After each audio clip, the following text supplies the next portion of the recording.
Africa Content TV. Bí ó ṣe gbọ́dọ̀ rí lára ọmọ tó bá gbọ́ pé bàbá rẹ̀ kú bẹ́ẹ̀ ló ṣe rí lára mi.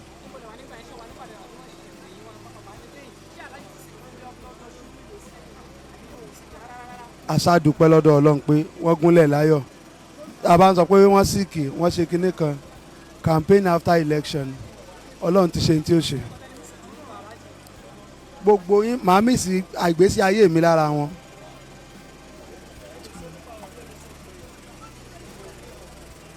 Ẹ mú wa pẹ̀lú wọn di ìrọ̀lẹ́ málẹ́ lánàá. So akànjọ aṣàdúà wọ́n sì juwọ́ ńgbà tá à ń lọ. Ní tí mo rí mọ̀ náà nìyẹn. So èyí tá a mọ̀ wọ́n mọ̀ ní aládùà ẹni tí ò ní gbàgbọ́ nù kankan ju wàdàníyà Ọlọ́run lọ. Kò sí ní tó rí kó fi pọ́n nǹkan míì fún bàbá kó fi góòlù pọ́n wọn ó kọ́ ti góòlù ti góòdù ni. So ní tó bá ti ní tọ́lọ́run nú ló máa ń wù wọ́n. Ní tó bá ti jìnnà sí tọ́lọ́run yukhalifuhu bàbá máa ń yapa rẹ̀ ní gbogbo ìgbà ni. So adẹ̀dúpẹ́ pórí tọ́lọ́run náà ni wọ́n tán sí. Àtà tó tún fi jẹ́ pé ìjọ Jímọ̀ níjọ́ táwọn ẹni Ọlọ́run mọ ọbẹ̀ lọ́hùn káwọn wọlẹ̀ káwọn lọ bọ́ lọ́hùn ìjọ náà ni wọ́n lọ bá Ọlọ́run.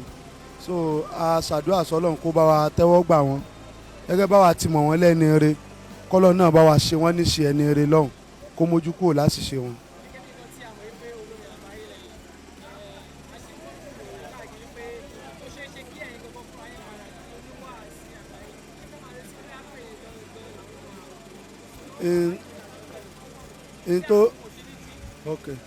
n tó kàn kọ́nù wọn gbọ́dọ̀ máa kólé kílé máa jóńbì kan kán á máa kẹ́rù nílé ibòmíì.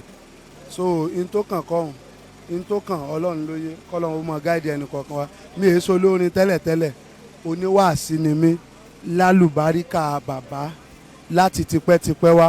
Orin kan jẹ́ ẹ̀bùn tá à ń lò láti tún pa àwọn èèyàn sójú ọ̀nà bá a bá lu ọ̀rọ̀ tí wọ́n gbọ́ ká tún lo orin wò torí ẹ̀ ní òjì ẹ rí mi lórí stage káàkiri. So wípé ẹnìkan ló fẹ́ẹ́ take over kíní kan Ọlọ́run ni ńgbà tó yẹ pé aṣáájú wa náà ni wọ́n ń take over.